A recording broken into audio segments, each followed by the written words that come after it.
रहें सत्यहिंदी.com। एक नजर अब तक की सुर्खियों पर। लोकसभा में बीजेपी सांसद रमेश पिधूड़ी की बीएसपी सांसद दानिश अली पर की गई टिप्पणी का मामला तूल पकड़ता जा रहा है। इस बीच कांग्रेस नेता राहुल गांधी ने बीएसपी सांसद दानिश अली से मुलाकात की और उन्हें अपना समर्थन दिया था, जिसे लेकर अब एक अन्य बीएसपी सांसद ने राहुल गांधी की मंशा पर सवाल उठाए हैं।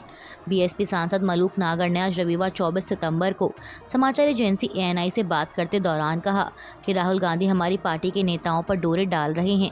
हालांकि इस मुलाकात के लिए उन्होंने शुक्रिया भी कहा।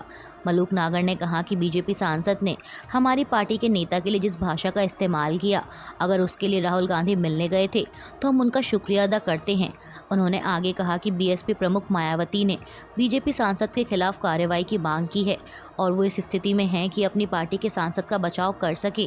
राहुल गांधी की हमदर्दी के लिए शुक्रिया, लेकिन कहीं ऐसा ना हो कि जैसे वे राजस्थान में हमारे विधायकों को डाका डालकर तोड़कर ले गए जबकि हम समर्थन कर रहे थे। ऐसा ही उन्होंने मध्य प्रदेश में भी किया। कहीं वो इस बार भी ऐसा ही करने की तो नहीं सोच रहे। आपको बता दें कि बीजेपी सांसद रमेश पिधूड़ी की बीएसपी सांसद दानिश अली पर की गई आपत्तिजनक टिप्पणी के बाद कांग्रेस नेता राहुल गांधी ने दानिश अली से मुलाकात की थी और उनके साथ फोटो शेयर करते हुए सोशल मीडिया प्लेटफॉर्म एक्स पर लिखा था कि नफरत के बाजार में मोहब्बत की दुकान। वहीं दानिश अली ने कहा था कि राहुल गांधी मेरा हौसला बुलंद करने आए। उन्होंने कहा कि खुद को अकेला मत समझिए, इस देश का हर व्यक्ति जो लोकतंत्र में विश्वास रखता है वो आपके साथ है। टीडीपी प्रमुख और आंध्र प्रदेश के पूर्व मुख्यमंत्री चंद्रबाबू नायडू कौशल विकास निगम घोटाले के मामले में 14 दिन की न्यायिक हिरासत में हैं। भ्रष्टाचार निरोधक ब्यूरो की अदालत ने मामले में आगे की पूछताछ के लिए नायडू को सीआईडी की हिरासत में भेज दिया था। नायडू से 2 दिन यानी कल 23 सितंबर और आज 24 सितंबर सुबह 9:30 बजे से शाम 5 बजे तक पूछताछ की अनुमति दी गई थी। आंध्र प्रदेश पुलिस की सीआईडी टीम ने राजा महेंद्रवरम केंद्रीय कारागार में नायडू से पूछताछ की। मामले को लेकर पुलिस महानिदेशक एमआर रवि किरण ने पीटीआई भाषा को बताया कि नायडू को अदालत की शर्तों के मुताबिक पूछताछ के लिए सीआईडी अधिकारियों को सौंप दिया गया है। अदालत द्वारा दी गई 2 दिन की पुलिस हिरासत और न्यायिक रिमांड की अवधि आज समाप्त हो जाएगी। अदालत ने सीआईडी अधिकारियों को निर्देश दिया था कि वे आज शाम 5 बजे तक ब्लू जींस ऐप के माध्यम से नायडू को उनके समक्ष पेश करें। टीडीपी प्रमुख को शनिवार को अदालत में पेश नहीं किया गया था। किरण ने कहा कि ब्लू जींस एक ऐप है जहां कैदियों को ऑनलाइन माध्यम से अदालतों में पेश किया जाता है। पूर्व मुख्यमंत्री को जांच के दौरान ब्रेक लेने और अदालत के आदेश के अनुसार एक वकील तक पहुंचने की अनुमति दी जाएगी। इसके अलावा अदालत ने पूछताछ में सीआईडी की आर्थिक अपराध शाखा के 3 पुलिस उपाधीक्षक के साथ 6 कनिष्ठ पुलिस अधिकारियों, 1 प्रोफेशनल वीडियोग्राफर और 2 आधिकारिक मध्यस्थों को भाग लेने की अनुमति दी है। गौरतलब है कि नायडू को कौशल विकास निगम के कथित अनियमितताओं के आरोप में 9 सितंबर को गिरफ्तार किया गया था। खबरों के मुताबिक ऐसा आरोप है कि इन अनियमितताओं से राजकोष को 300 करोड़ रुपए से अधिक का नुकसान हुआ। अक्सर अपने बयानों के चलते सुर्खियों में रहने वाले कांग्रेस सांसद शशि थरूर ने एक बार फिर केंद्र की मोदी सरकार पर निशाना साधा है। दरअसल इस बार उन्होंने देश में बढ़ती बेरोजगारी दर को लेकर केंद्र पर हमला बोला है।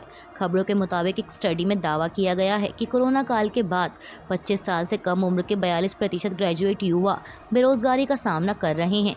वहीं अब अजीम प्रेमजी यूनिवर्सिटी की स्टेट ऑफ वर्किंग इंडिया 2023 की इसी रिपोर्ट का हवाला देते हुए कांग्रेस सांसद शशि थरूर ने सरकार पर कई सवाल उठाए हैं। उन्होंने सोशल मीडिया प्लेटफॉर्म एक्स पर लिखा, गंभीर खबर, लेकिन सरकार का काम बड़े पैमाने पर ध्यान भटकाने वाले अपने हथियारों का उपयोग करना है ताकि भारत की जनता बेरोजगारी और दूसरी ज़रूरी चीज़ों के अलावा हर चीज़ पर बहस करे। आपको बता दें कि मीडिया रिपोर्ट्स के मुताबिक अजीम प्रेमजी यूनिवर्सिटी की स्टेट ऑफ वर्किंग इंडिया 2023 की रिपोर्ट के हवाले से जानकारी सामने आई है कि देश में 25 साल से कम उम्र के 42.3% युवा ग्रेजुएट बेरोजगार हैं।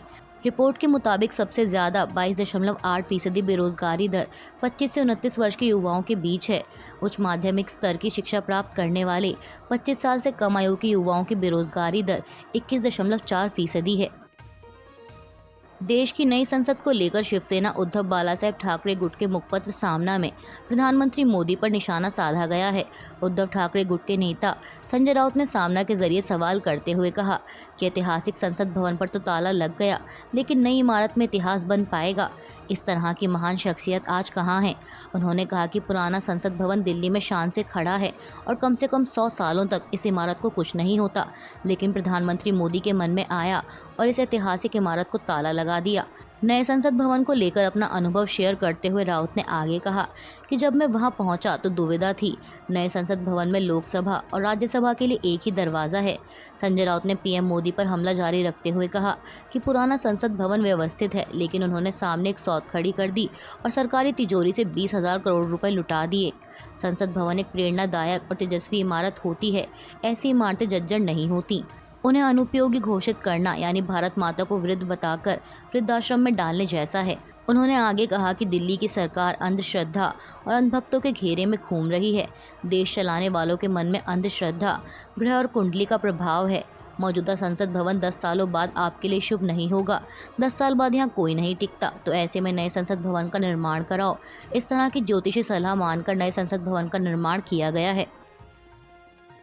तमिलनाडु सरकार में मंत्री और डीएमके नेता उदयनिधि स्टालिन की सनातन धर्म पर की गई टिप्पणी को लेकर देश में विवाद जारी है। जहां बीजेपी उनके इस बयान को लेकर लगातार विपक्षी गठबंधन इंडिया पर हमलावर है, तो वहीं इस बीच अब कांग्रेस नेता आचार्य प्रमोद ने उदयनिधि स्टालिन के बयान पर तीखी प्रतिक्रिया दी है। आचार्य प्रमोद ने आज रविवार 24 सितंबर को कहा कि सनातन धर्म को गाली देना धर्मनिरपेक्षता नहीं है। यह कृत्य देश में कई लोगों को आहत कर रहा है। सनातन के बिना भारत की कल्पना भी नहीं की जा सकती। कांग्रेस नेता ने न्यूज़ एजेंसी एएनआई से कहा कि सनातन धर्म को गाली देना एक फैशन बन गया है। कभी कोई समाजवादी पार्टी का नेता इसे गाली देता है, तो कभी कोई डीएम के नेता इसे गाली देता है। इन सभी ने संविधान की शपथ ली है। इसलिए मुझे लगता है कि अगर कोई नेता संविधान की शपथ लेने के बाद सनातन धर्म को गाली दे रहा है तो उन्हें बर्खास्त कर देना चाहिए। गौरतलब है कि डीएम के नेता उदयनिधि स्टालिन ने सनातन धर्म की तुलना कोरोना, डेंगू और मलेरिया से करते हुए कहा था कि इसका केवल विरोध नहीं किया जाना चाहिए बल्कि इसे खत्म कर देना चाहिए। इस साल के अंत में देश के 5 राज्यों में विधानसभा चुनाव होने हैं, जिन्हें ध्यान में रखते हुए सभी राजनीतिक दल अपनी तैयारियों में जुटे हुए हैं। इस बीच एक कार्यक्रम को संबोधित करते हुए कांग्रेस के पूर्व अध्यक्ष राहुल गांधी ने दावा किया कि तेलंगाना में बीजेपी मुकाबले में कहीं नहीं है। बात अगर छत्तीसगढ़ और मध्य प्रदेश की करें तो इन दोनों ही जगहों पर नैरेटिव हम लोग ही तय कर रहे हैं। राजस्थान में अभी हमारी सरकार है और यहाँ के लोग कह रहे हैं कि सरकार के खिलाफ कोई गुस्सा नहीं है। हालांकि यहाँ मुकाबला नजदीकी हो सकता है। इसके साथ ही राहुल गांधी ने महिला आरक्षण बिल पर पूछे गए एक सवाल के जवाब में कहा कि नारी शक्ति वंदन अधिनियम जब पास हो चुका है तो महिला आरक्षण तुरंत लागू करना चाहिए। कांग्रेस इस आरक्षण व्यवस्था को तुरंत लागू करने की मांग कर रही है, लेकिन केंद्र सरकार जनगणना और परिसीमन के बहाने बनाने में लगी है। अगर यूपीए सत्ता में आती है तो हमारी सरकार तुरंत महिला आरक्षण लागू करेगी।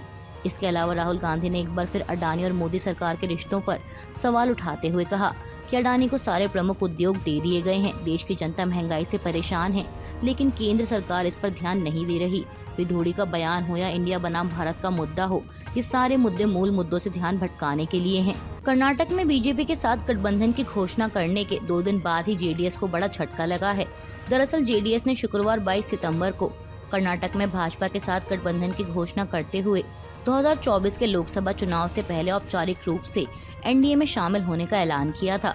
जेडीएस नेता और कर्नाटक के पूर्व मुख्यमंत्री एचडी कुमार स्वामी ने दिल्ली में केंद्रीय गृह मंत्री अमित शाह और बीजेपी अध्यक्ष जेपी नड्डा से मुलाकात के बाद यह घोषणा की।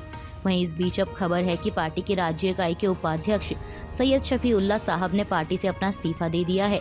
शफीउल्लाह ने जेडीएस कर्नाटक अध्यक्ष को सौंपे गए अपने इस्तीफे में कहा कि मैं यह बताना चाहूँगा कि मैंने समाज और समुदाय की सेवा करने के लिए कड़ी मेहनत की है और पार्टी की सेवा की है, क्योंकि हमारी पार्टी धर्मनिरपेक्ष साख पर विश्वास करती है और उस पर कायम है। पर अब जब हमारे नेता कुमार स्वामी ने बीजेपी के साथ हाथ मिला लिया है तो मैंने खुद को पार्टी से बाहर रखने का विकल्प चुना। उन्होंने आगे लिखा कि सर, क्योंकि पार्टी के वरिष्ठ नेता भाजपा के साथ हाथ मिलाने का फैसला कर चुके हैं, इसलिए मेरे पास पार्टी की प्राथमिक सदस्यता से इस्तीफा देने के अलावा कोई और विकल्प नहीं बचा है। इसके साथ ही आपको बता दें कि कई मीडिया रिपोर्ट में ये भी दावा किया जा रहा है कि शफीउल्लाह के अलावा जेडीएस के अध्यक्ष शिव मोगा, एम श्रीकांत और यूटी आयशा फरजाना समेत कई अन्य नेताओं ने भी पार्टी से इस्तीफा दे दिया है। महिला आरक्षण बिल को लेकर मध्य प्रदेश की पूर्व मुख्यमंत्री और भाजपा नेता उमा भारती ने अपनी ही पार्टी के खिलाफ मोर्चा खोल लिया है। दरअसल महिला आरक्षण विधेयक में लोकसभा और विधानसभाओं में महिलाओं के लिए 33% आरक्षण देने का प्रावधान किया गया है, जिसके तहत SC/ST महिलाओं को भी आरक्षण मिलेगा, लेकिन इसमें OBC को शामिल नहीं किया गया। मैं अब इस मामले को लेकर उमा भारती ने शनिवार को कहा कि वह महिला आरक्षण विधेयक के कार्यान्वयन का तब तक विरोध करेंगी जब तक इसमें अन्य पिछड़ा वर्ग यानी OBC के प्रावधान शामिल नहीं होंगे। आपको बता दें कि अभी तक इंडिया गठबंधन के दलों में से कांग्रेस, समाजवादी पार्टी और आरजेडी ने महिला आरक्षण विधेयक में ओबीसी कोटे की मांग की थी। वहीं भाजपा नेता उमा भारती ने भी इसका समर्थन किया है। उन्होंने भोपाल में पत्रकारों से बातचीत के दौरान कहा कि मैं देश की आधी आबादी का प्रतिनिधित्व करती हूं। हमने महिलाओं को 33% आरक्षण देने वाले विधेयक को स्वीकार कर लिया है, लेकिन जब तक इसमें ओबीसी को ध्यान में नहीं रखा जाएगा, मैं इस विधेयक को लागू नहीं होने दूंगी। उमा भारती ने कहा कि पिछड़े वर्ग के लोग समाज का एक बड़ा वर्ग हैं। अभी के लिए बस इतना ही। बाकी की खबरों के लिए जुड़े रहिए सत्यहिंदी.com के साथ।